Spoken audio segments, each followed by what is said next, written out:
take them out, and then you'll know that you need to load up the squad as well. It's a simple technique, but it doesn't half help. Now that's a simple technique, right? But it doesn't half help. It stops you getting players you don't need. But what if there's areas of the pitch you're not quite sure on? Well, that's where this year's FM has really come up trumps with the data hub, and that's the next part I use to build the team ready for a new season.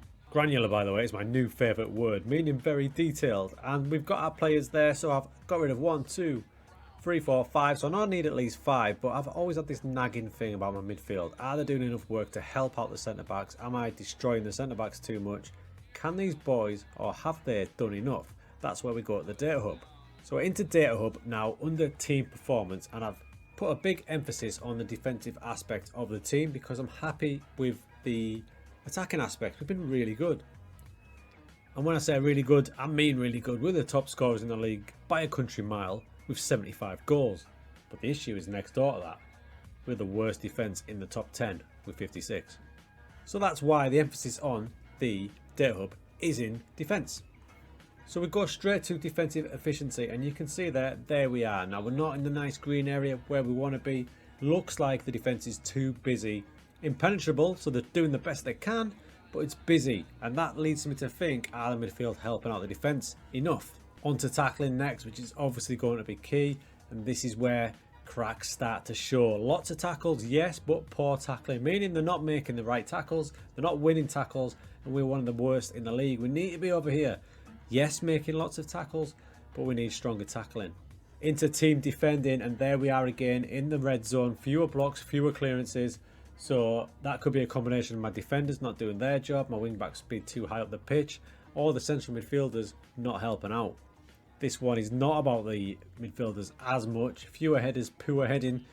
That's pretty much double underlines my decision to start getting some centre backs in, doesn't it? And defensive actions, we're making a large percentage there. You can see that.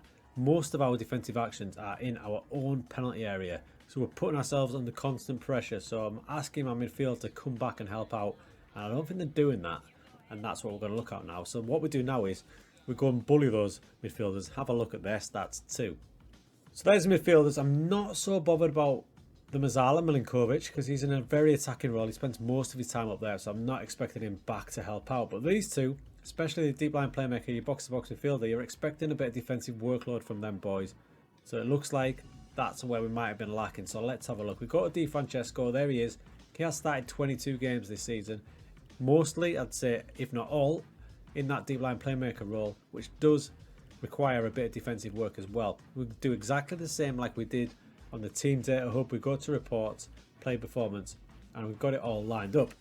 Now, because I had a suspicion about the defensive work of the midfielders, we've got some up, and you can see some of these aren't that pretty.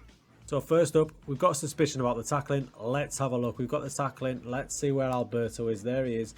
Arguably, in my formation, the deep line playmaker is probably going to be in a position to make more tackles, and he is making a lot of tackles, but they're not very good. The poor tackling, he's one of the worst in the league. Only just better than this crew, this ragtag bunch down here. So Alberto, that's somewhere where we might look to improve. If we expand on this a little bit more, defending of midfielders in Serie B this season, you can see fewer blocks, fewer clearances. Alberto, he's kind of in that range, isn't he? He's got a few clearances, but not that many, and he's way off being up here, which is probably where I need him to be. His role might not be helping as a deep line playmaker, but still he is the most defensive of our midfielders, so it's something we need to look at.